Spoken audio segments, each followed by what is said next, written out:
अस्सलाम वालेकुम स्टूडेंट्स। आज हम स्टार्ट करने जा रहे हैं ऑर्गेनिक केमिस्ट्री और ऑर्गेनिक कंपाउंड्स और क्लासिफिकेशन ऑफ ऑर्गेनिक कंपाउंड्स। तो ये आपके सेकेंड ईयर केमिस्ट्री का जो बुक है तकरीबन 50% यानी उसमें 12 चैप्टर है और 6 चैप्टर आपके जो है वो ऑर्गेनिक केमिस्ट्री पर मुश्तमिल है। यानी चैप्टर नंबर 15 से लेकर 16, 17, 18, 19 और 20 तक। तो ये जो 6 चैप्टर्स है ऑर्गेनिक केमिस्ट्री है और बाकी 6 चैप्टर्स ऑर्गेनिक केमिस्ट्री के अलावा है। तो आपका सेकेंड ईयर का 50% कोर्स ऑर्गेनिक केमिस्ट्री पर मुश्तमिल है। तो बहुत बेसिक से स्टार्ट लेंगे और ये एक लेक्चर में नहीं होगा, इसमें कई दिन लगेंगे। तो स्टार्ट हम यहाँ से लेते हैं कि ऑर्गेनिक केमिस्ट्री क्या है। ठीक है, तो कई डिफिनीशंस है इसके। सबसे सिंपल डिफिनीशन ये है कि the study of organic compounds,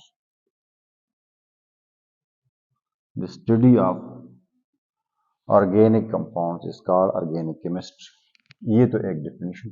कई लोग बोलते हैं the study of hydrocarbons and their derivatives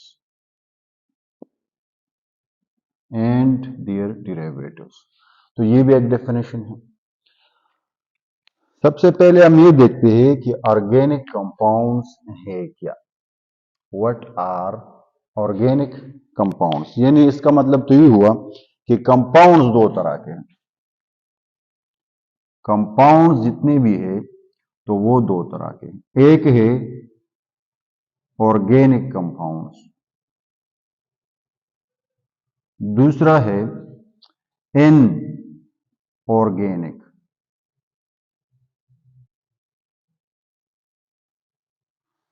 जितने भी कंपाउंड्स है तो वो दो तरह, या तो वो ऑर्गेनिक होगा या इनऑर्गेनिक होगा। ठीक है, तो ऑर्गेनिक कंपाउंड क्या होता है।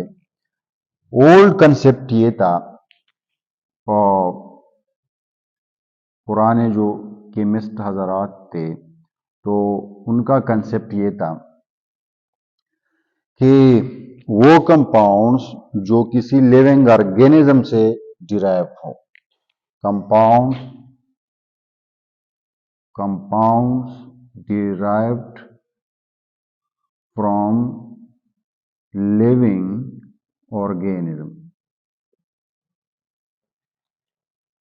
यानी लिविंग ऑर्गेनिज्म मिसाल के तौर पर प्लांट्स, एनिमल्स, फंजाई। ठीक है, जितने भी लिविंग ऑर्गेनिजम्स है उनके अंदर जितने भी कंपाउंड्स है जो नेचुरली उनके अंदर ही बनते हैं। मिसाल के तौर पर प्रोटीन है, ठीक है, फैट्स है, कोलेस्ट्रॉल है, विटामिन्स है, हार्मोन्स है। ठीक है, हार्मोन्स भी बेसिकली प्रोटीन है। एंजाइम्स है या यूरिया है जो कि वेस्ट प्रोडक्ट है लेकिन नेचुरली बन रहा है लिविंग ऑर्गेनिजम्स के अंदर, तो वो ऑर्गेनिक कंपाउंड होगा, क्योंकि ऑर्गेनिज्म से वर्ल्ड निकला है। ऑर्गेनिज्म से वर्ल्ड निकला है ऑर्गेनिक। तो जो ये हम ऑर्गेनिक कंपाउंड्स बोलते हैं तो इसलिए बोलते हैं कि ऑर्गेनिज्म के अंदर पाए जाते हैं, लिविंग थिंग्स के अंदर नेचुरली बनते हैं। ये ओल्ड कंसेप्ट था। लेकिन मॉडर्न कंसेप्ट ये है कि वो कंपाउंड्स जिनमें मॉडर्न कंसेप्ट ये है कि those compounds which contain carbon as an essential element, यानी वो कंपाउंड जिनमें कार्बन लाजमी जुज के तौर पर शामिल हो तो वो ऑर्गेनिक कंपाउंड्स होंगे। बट एक्सेप्ट मां सिवाय एक्सेप्ट कार्बन मोनोऑक्साइड, यानी इसमें कार्बन है लेकिन फिर भी ऑर्गेनिक नहीं है। इसी तरह कार्बन डाइऑक्साइड, इसी तरह कार्बन डाई सल्फाइड। ये चंद एग्जांपल्स एक्सेप्शनल है, बाकी जिसमें भी कार्बन होगा वो ऑर्गेनिक होगा, लेकिन मां सिवाय कार्बन मोनोऑक्साइड के, डाइऑक्साइड के, कार्बन डाई सल्फाइड के। इसी तरह कार्बोनेट्स जितनी भी है, जितने भी मेटल कार्बोनेट्स है, मिसाल के तौर पर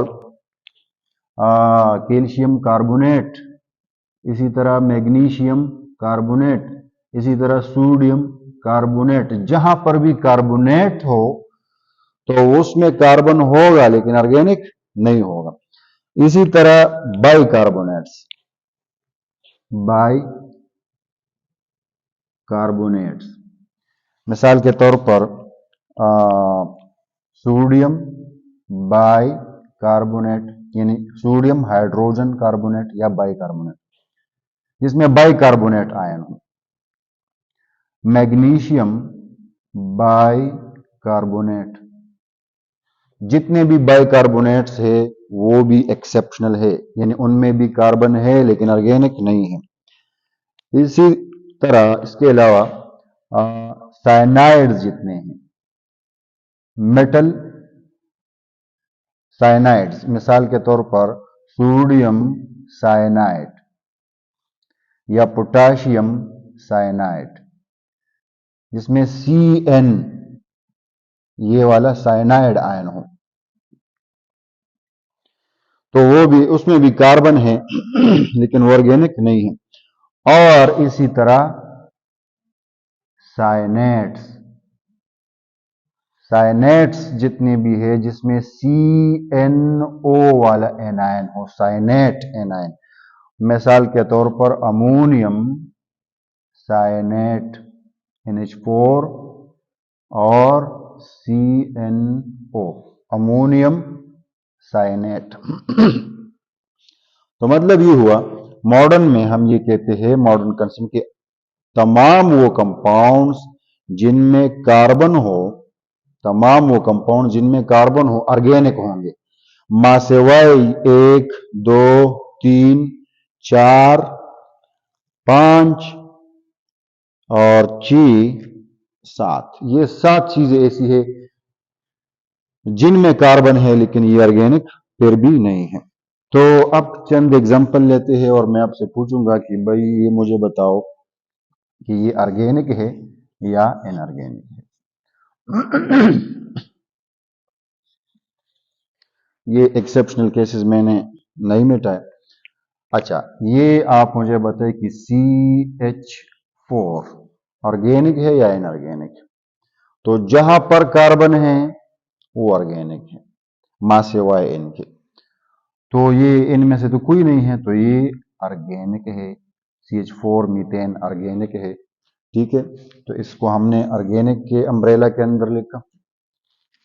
इसी तरह अगर आपसे कोई पूछे कि भाई HNO3 बताओ, नाइट्रिक एसिड, क्या ये ऑर्गेनिक कंपाउंड है या इनऑर्गेनिक है, तो इसमें कार्बन है ही नहीं, इसमें कार्बन है ही नहीं, नो कार्बन। तो जब कोई कार्बन ना हो तो उसको इनऑर्गेनिक के नीचे लिखा करें। HNO3 इनऑर्गेनिक है क्योंकि कार्बन ही नहीं है। कार्बन न हो तो कोई शक नहीं कि वो इनऑर्गेनिक होगा। कार्बन जहां पर ना हो तो बेशक इनऑर्गेनिक होगा। कार्बन मौजूद हो तो ऑर्गेनिक भी हो सकता है, इनऑर्गेनिक भी हो सकता है। इसी तरह अगर आपसे कोई पूछे कि भाई मुझे बताओ कि कैल्शियम कार्बोनेट ये ऑर्गेनिक है या इनऑर्गेनिक, तो इसमें कार्बन तो है लेकिन ये वो एक्सेप्शनल केस है कि कार्बोनेट में कार्बन होगा लेकिन ऑर्गेनिक नहीं होगा, तो ये क्या है, inorganic. Calcium carbonate is inorganic. इसी तरह ग्लूकोज C6H12O6 कार्बन मौजूद है तो ऑर्गेनिक। इसी तरह बेंजीन, फॉर्मूला है C6H6, कार्बन मौजूद है तो बेंजीन इज ऑर्गेनिक। ठीक है। और NH4CNO अमोनियम साइनेट, कार्बन तो है लेकिन साइनेट वो एक्सेप्शनल केस है कि साइनेट ऑर्गेनिक नहीं होगा तो इनऑर्गेनिक, NH4CNO इनऑर्गेनिक। अच्छा, तो ये तो हुआ कि कैसे आप पहचानेंगे ऑर्गेनिक और इनऑर्गेनिक कंपाउंड्स को। तो ऑर्गेनिक कंपाउंड्स की अब हम क्लासिफिकेशन की तरफ आते हैं कि जो कि हमारा ओरिजिनल टॉपिक है।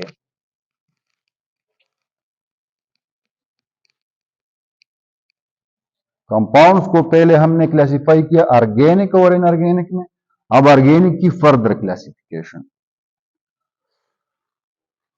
Classification of organic compounds. तो ऑर्गेनिक कंपाउंड्स को अगर हम OC लिखते तो ये दो तरह के होते हैं।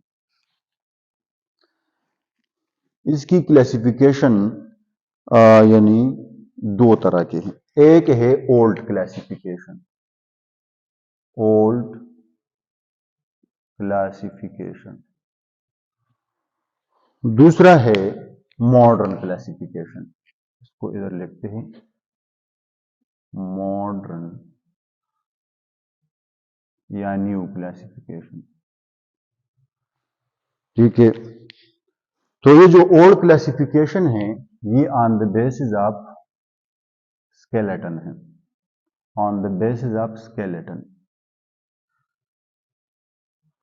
और जो मॉडर्न क्लासिफिकेशन है वो on the basis of functional group है। फंक्शनल ग्रुप क्या है तो इसके लिए अलग लेक्चर में इसको हम पढ़ेंगे। ओल्ड क्लासिफिकेशन में हम ये कहते हैं कि ऑर्गेनिक कंपाउंड्स दो तरह के होते हैं। एक होते हैं ओपन चेन ऑर्गेनिक कंपाउंड्स, और दूसरे होते हैं closed chain organic compounds. Closed chain को साइक्लिक भी कहते हैं, साइक्लिक ऑर्गेनिक कंपाउंड्स, क्लोज्ड या साइक्लिक। ओपन चेन को एसाइक्लिक बोलते हैं, एसाइक्लिक। ठीक है, तो इसमें फर्क ये है कि ओपन चेन ऑर्गेनिक कंपाउंड्स वो होते हैं जिनमें कार्बन्स एक दूसरे के साथ जुड़े हुए होते हैं, लेकिन पहला कार्बन लास्ट कार्बन से आजाद होता है, यानी ये आपस में इनकी बैक बॉन्डिंग नहीं है, और इस तरह ओपन चेन होता है। क्लोज्ड में ये पहला, दूसरा, तीसरा, चौथा, पांचवा, यानी पहला और पांचवा, या ये पहला और छठा, पहला और आखिरी कार्बन आपस में दोबारा जुड़े हुए होते हैं और क्लोज रिंग की शक्ल में होते हैं। तो क्लोज चेन और ओपन चेन होते हैं। अब ओपन चेन दो तरह के होते हैं, एक होते हैं स्ट्रेट चेन ऑर्गेनिक कंपाउंड्स, और दूसरे होते हैं branched chain organic. Straight chain वो होते हैं जिनमें कोई ब्रांच नहीं होता।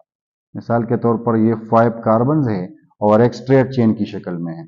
ब्रांच्ड वो होते हैं जिनमें 4 कार्बन तो मिसाल के तौर पर स्ट्रेट चेन में है और 5वां कार्बन ब्रांच की शक्ल में है, ऊपर या नीचे या दोनों तरफ आप इसको बना सकते हैं। तो इसमें एक ब्रांच या 2 ब्रांचेस या 3 ब्रांचेस होते हैं। अच्छा, साइक्लिक दो तरह के होते हैं। साइक्लिक जो हमारे पास ऑर्गेनिक कंपाउंड्स है वो दो तरह के होते हैं। इसको थोड़ा ऊपर बनाए ताकि हमारे पास स्पेस अवेलेबल हो। तो ये है साइक्लिक दो तरह के होते हैं। अब एक होते हैं होमोसाइक्लिक और दूसरे होते हैं हेट्रोसाइक्लिक। होमोसाइक्लिक वो साइक्लिक होते हैं जो जिनका रिंग सिर्फ कार्बन एटम से मिलकर बना हो, यानी रिंग में जितनी भी एटम्स है 2 है, 3 है, 4 है, 5 है, जितनी भी है, तो सारे के सारे कार्बन्स हो, कोई हेट्रो एटम ना हो तो होमोसाइक्लिक। हेट्रोसाइक्लिक वो होते हैं जिनमें एक या एक से ज्यादा members of the ring hetero atoms होते हैं, विच कंटेन हेट्रो एटम्स। यानी हेट्रोएटम्स कौन कौन से हो सकते हैं? नाइट्रोजन हो सकता है, ऑक्सीजन हो सकता है, सल्फर हो सकता है, आयरन हो सकता है। हेट्रोएटम्स यानी नोस को आप याद रखें। मिसाल के तौर पर ये एक साइक्लिक कंपाउंड है,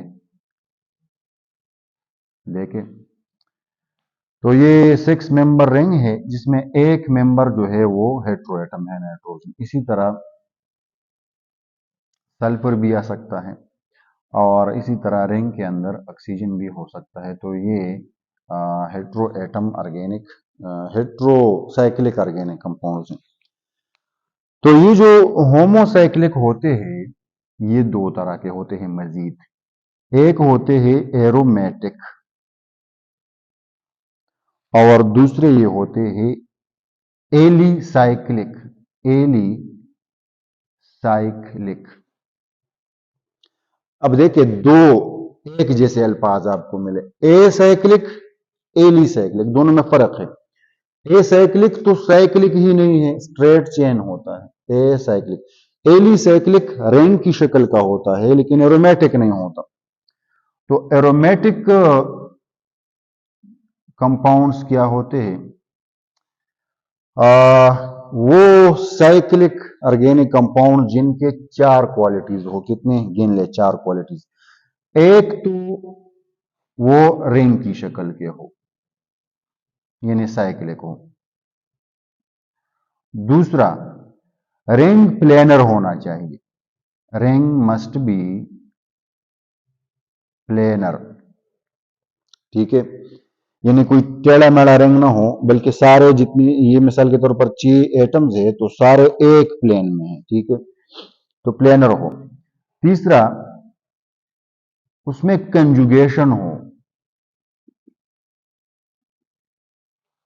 ठीक है।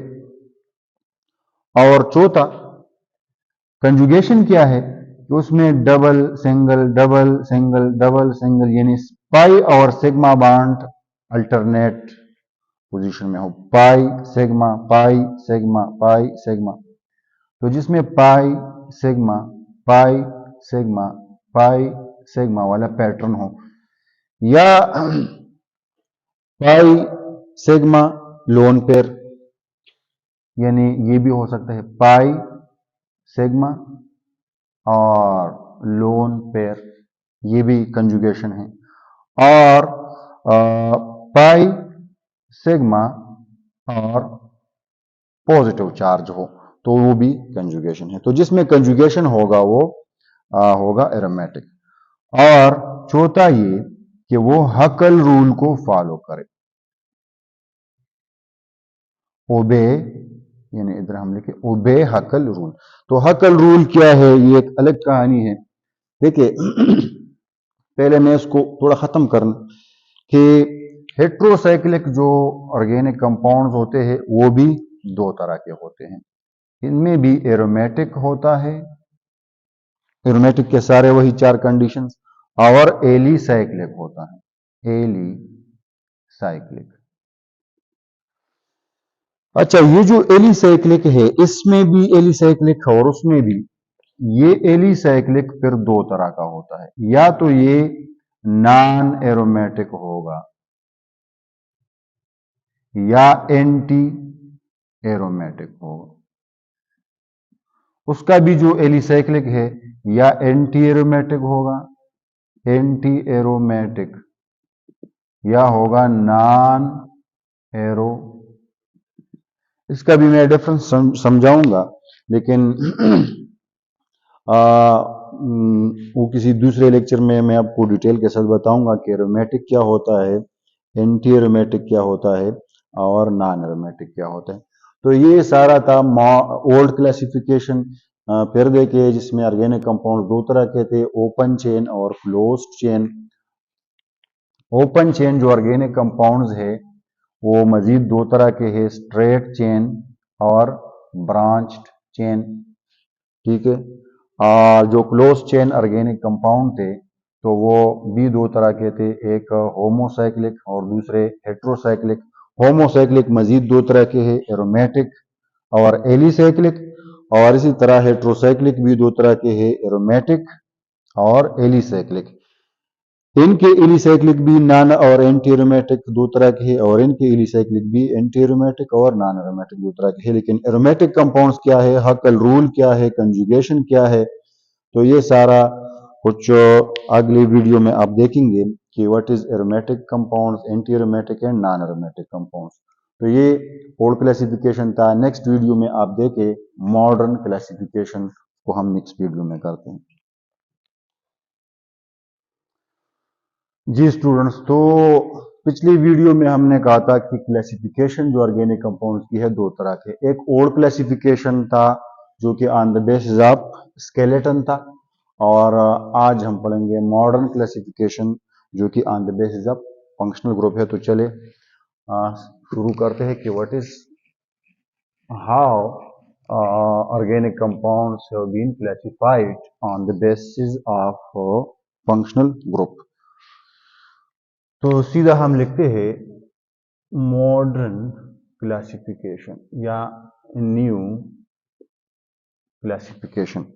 तो किस चीज को बुनियाद बनाकर हम मॉडर्न क्लासिफिकेशन करते हैं?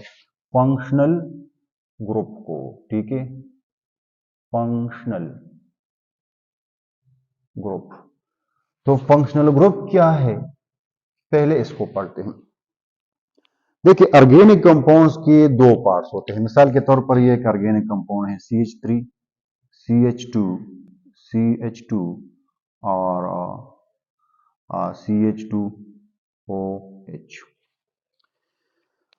इसमें आपको डिफरेंट कौन सा पार्ट नजर आ रहा है? ये वाला, ठीक है, OH। तो ऑर्गेनिक कंपाउंड के दो हिस्से होते हैं, टू पार्ट्स। एक ये वाला जो पार्ट होता है इसको कहते हैं कार्बन चेन पार्ट। दूसरा ये जो डिफरेंट सा लग रहा होता है, दिख रहा होता है, वो होता है फंक्शनल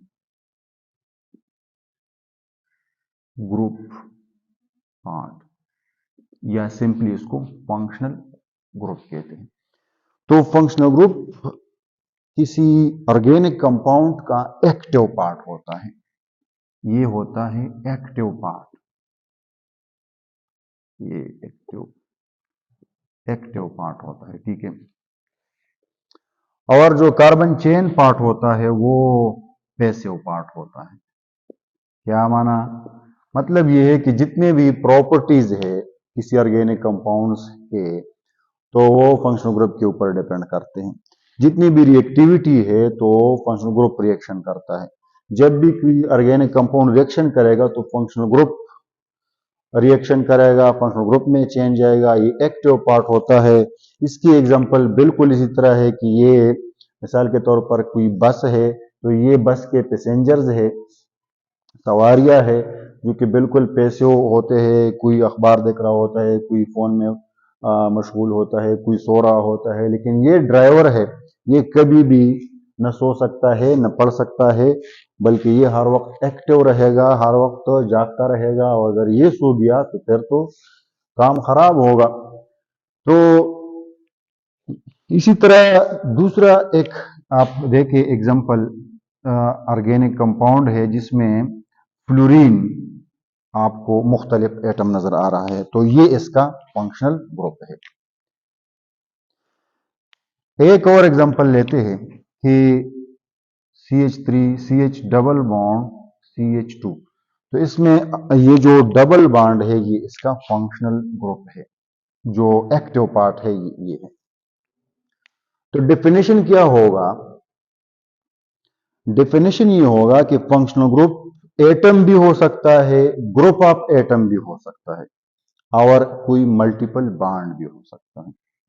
तो फंक्शनल ग्रुप की डेफिनेशन हम इस तरह लिखते हैं कि it is an atom atom भी हो सकता है, क्लोरीन भी हो सकता है, मिसाल के तौर पर ब्रोमीन हो सकता है। इट इज एन एटम और it is a group of atom, यानी OH ग्रुप ऑफ एटम्स है। इसी तरह कार्बोक्सिल ग्रुप हो सकता है। तो ग्रुप ऑफ एटम और ए मल्टीपल बॉन्ड, और ए मल्टीपल बॉन्ड, डबल बॉन्ड भी हो सकता है, ट्रिपल बॉन्ड भी हो सकता है। which give characteristic properties to the compound। ठीक है, तो फंक्शनल ग्रुप एक एटम है, ठीक है, या ग्रुप ऑफ एटम है, या कोई मल्टीपल बॉन्ड है, जिसकी वजह से ऑर्गेनिक कंपाउंड्स की खुसूसियात होती है, या ऑर्गेनिक कंपाउंड्स की खुसूसियात का दारोमदार फंक्शनल ग्रुप के ऊपर होता है। तो फंक्शनल ग्रुप की बुनियाद पर हम ऑर्गेनिक कंपाउंड्स को कैसे क्लासिफाई करते हैं, तो चलिए आगे बढ़ते हैं। अच्छा,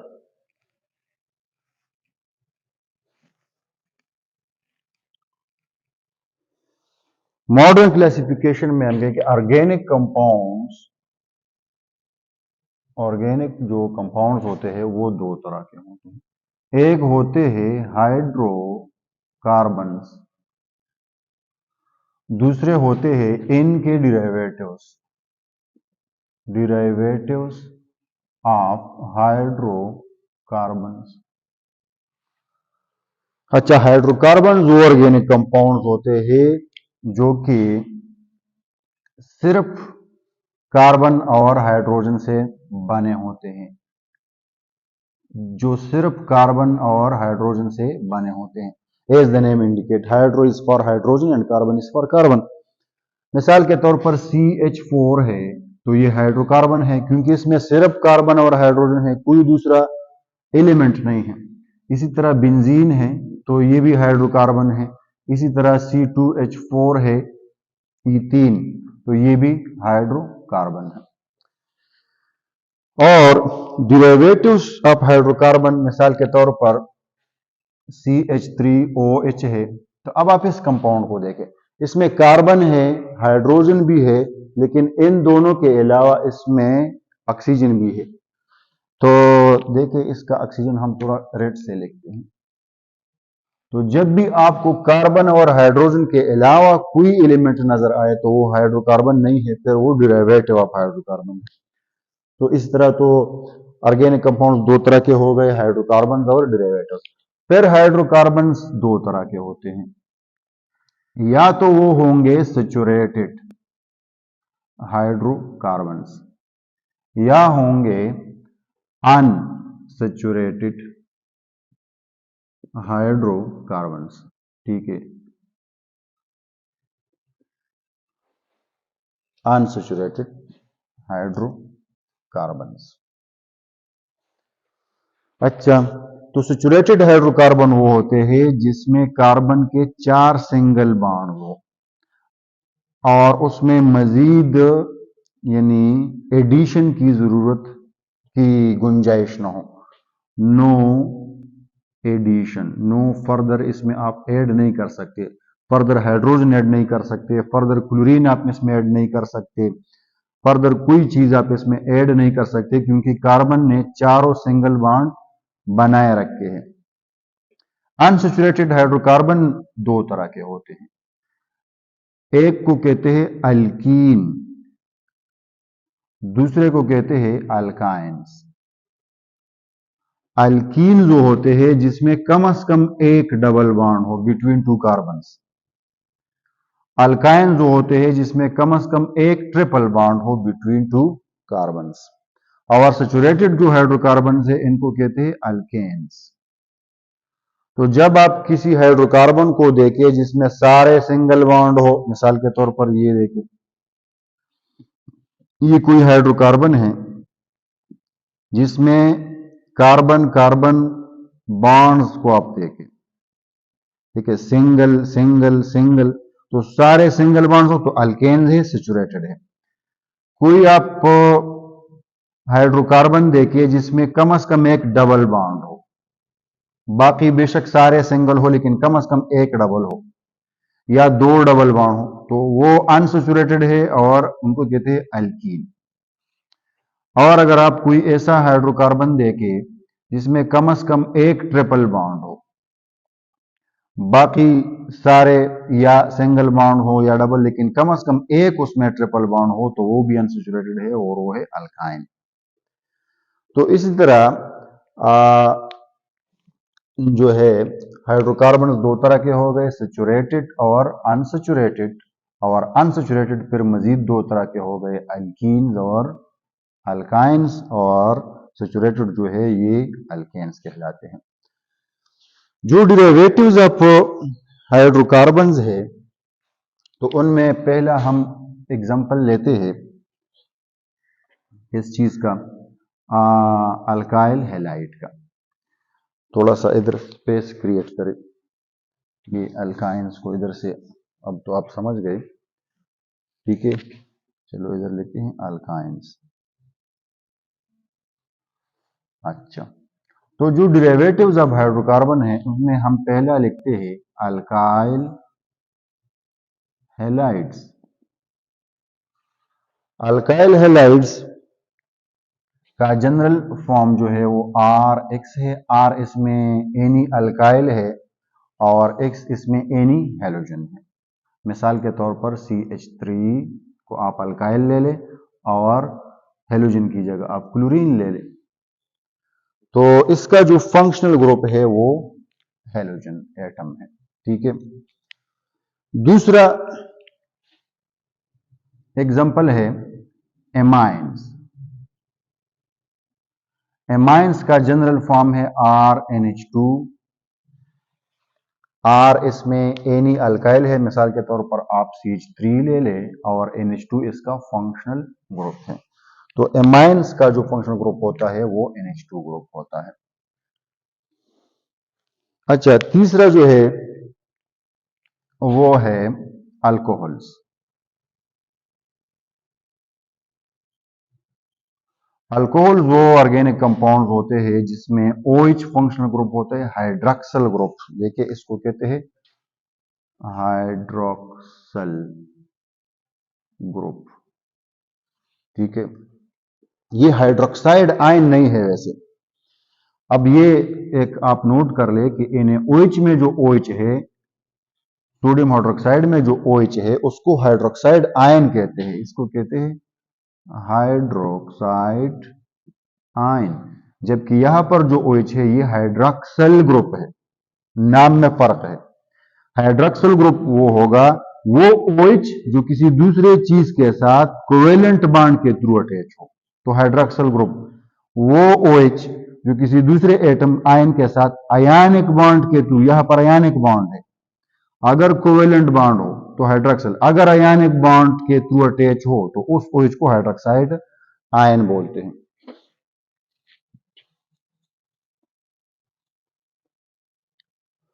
तो R को आप CH3 मिसाल के तौर पर ले ले और OH इसका फंक्शनल ग्रुप है, तो यहां पर जो फंक्शनल ग्रुप है वो है हाइड्रॉक्सल ग्रुप।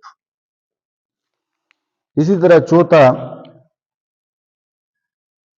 है फिनोल। फिनोल वो ऑर्गेनिक कंपाउंड होते हैं जिसमें बेंजीन के साथ OH ग्रुप अटैच हो, तो यहां पर भी जो फंक्शनल ग्रुप है वो OH ग्रुप ही है, यानी अल्कोहल और फिनोल का फंक्शनल ग्रुप एक जैसा होता है, हाइड्रॉक्सल ग्रुप। लेकिन बात यह है कि यहां पर OH किसी एलिफेटिक कार्बन के साथ अटैच है और यहां पर जो OH है वो किसी एरोमेटिक कार्बन के साथ अटैच है। अच्छा, पांचवा जो है ईथर है। हमारे पास फंक्शनल ग्रुप ईथर है।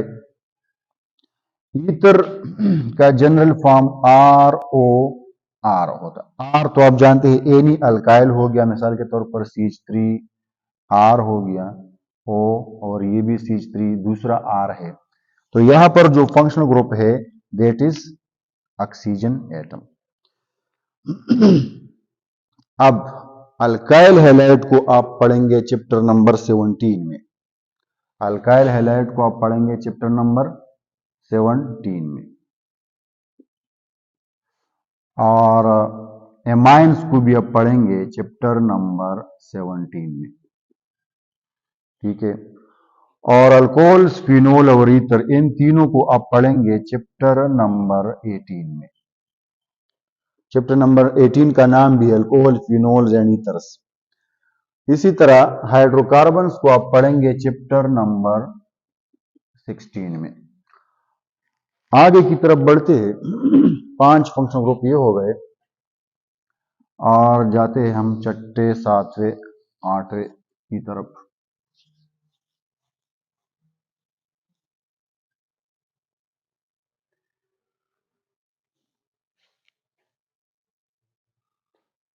अच्छा, छठा है कार्बोनिल कंपाउंड्स।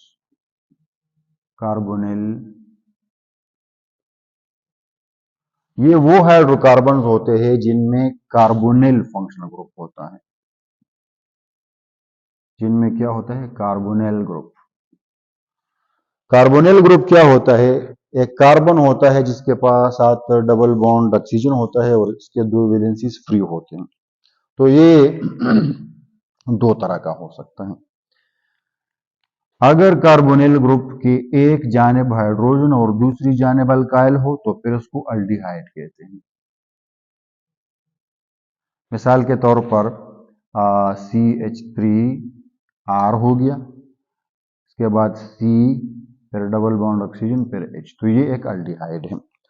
और अगर कार्बोनिल कंपाउंड के दोनों तरफ अल्काइल ग्रुप मौजूद हो तो फिर इसको कीटोन कहते हैं। अच्छा, तो अल्डिहाइड का जो फंक्शनल ग्रुप है उसको फार्माइल ग्रुप कहते हैं। फार्माइल ग्रुप, यानी ये वाला। इसी तरह कीटोन का जो फंक्शनल ग्रुप है उसको कीटो ग्रुप कहते हैं, ठीक है। तो कीटोन का एक एग्जांपल लिखते हैं, CH3 आप अल्काइल कंसिडर करें, फिर C डबल बॉन्ड O और फिर CH3।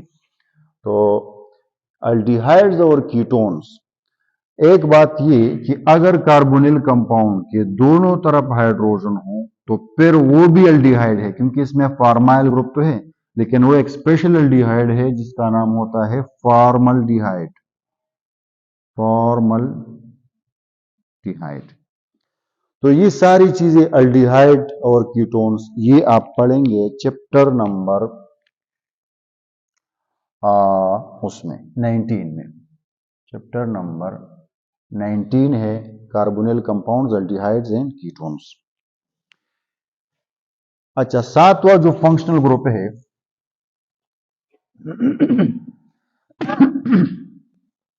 7वां फंक्शनल ग्रुप है तो वो है carboxylic acids. Carboxylic acids, carboxylic acids वो ऑर्गेनिक कंपाउंड होते हैं जिनमें कार्बोक्साइल फंक्शनल ग्रुप होता है। ये देखिए, ये वाला फंक्शनल ग्रुप है। मिसाल के तौर पर R को आप CH3 कंसिडर करें और फिर ये देखिए, तो ये एक एग्जांपल है कार्बोक्सिलिक एसिड का। तो इसमें कार्बोक्साइल फंक्शनल ग्रुप होते हैं। इस फंक्शनल ग्रुप का नाम क्या है? Carboxyl group.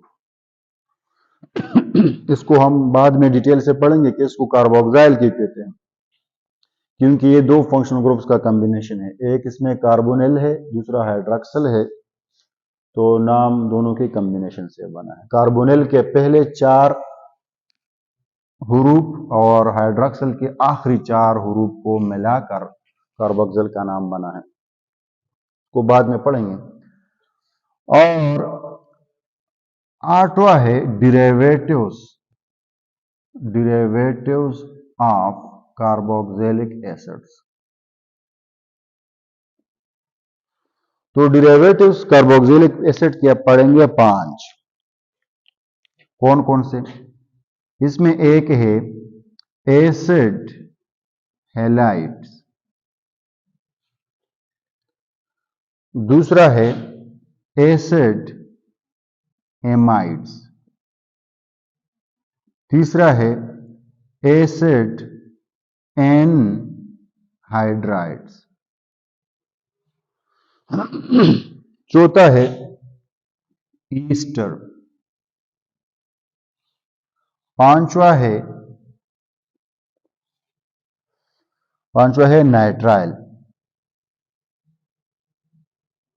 नाइट्राइल्स। ठीक है, तो एसिड हैलाइड कार्बोक्सिलिक एसिड का डेरिवेटिव है, जिसमें कार्बोक्सिलिक एसिड के OH को हटाकर इसकी जगह हम पुट करते हैं कोई हैलोजन एटम।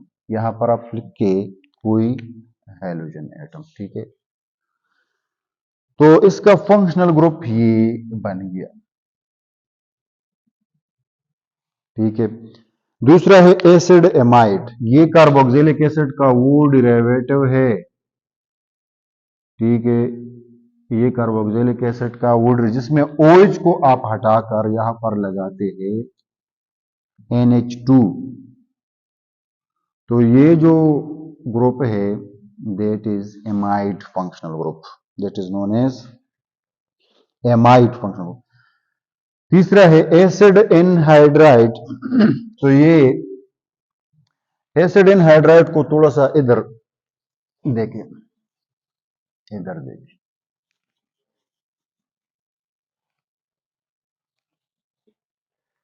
एसिड एनहाइड्राइड जब दो कार्बोक्सिलिक एसिड आपस में ऐसे आप ऐड कर ले, देखिए ये दो कार्बोक्सिलिक एसिड है आपस में ऐड हो रहा है, प्रोडक्ट बन रहा है। देखिए, तो एक कार्बोक्सिलिक एसिड का H और दूसरे कार्बोक्सिलिक एसिड का OH, यानी आप बीच में से वाटर निकालेंगे तो एनहाइड्राइड, इसका मतलब ये है कि यानी वाटर के बगैर, तो वाटर बीच में से निकल गया तो क्या चीज रह गया? R। देखिए बनाते जाए, RC डबल बॉन्ड O, फिर ये O ऑक्सीजन, फिर ऑक्सीजन के बाद वो वाला कार्बन, इसका बॉन्ड बन जाता है उस कार्बन के साथ, फिर उस कार्बन के साथ डबल बॉन्ड O है और उस जानिब R है। तो ये जो चीज बन जाता है, इसको कई लोग इस तरह भी लिखते हैं, स्टाइल है डिफरेंट, वरना चीज वही है। तो इसको कहते हैं एसिड एनहाइड्राइड, इसको कहते हैं एसिड एनहाइड्राइड। अगर ये भी मिसाल के तौर पर CH3 हो और वो भी CH3 हो, तो फिर ये एक ऐसा एनहाइड्राइड है जो दो सिमिलर एसिड से बन जाता है और दो डिफरेंट एसिड्स भी मिलकर एनहाइड्राइड बना सकते हैं। तो ये एसिड एनहाइड्राइड। नेक्स्ट है ईस्टर। ईस्टर कार्बोक्सिलिक एसिड का वो डेरिवेटिव है जिसमें कार्बोक्सिलिक एसिड के OH की जगह OR होता है, OR। सेल के तौर पर ये भी CH3 है और वो वाला R भी CH3 है, तो ये एक ईस्टर है।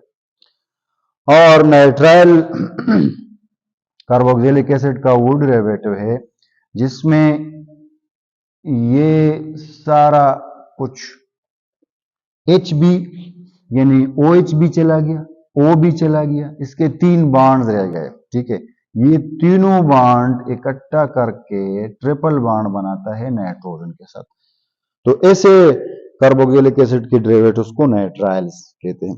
तो ये कार्बोक्सिलिक एसिड और इसके जितने भी डेरिवेटिव्स हैं, यानी ये कितने फंक्शनल ग्रुप हो गए? 1 2 3 4 5 6। एक कार्बोक्सिलिक एसिड खुद और 5 इसके डेरिवेटिव। ये सारा कुछ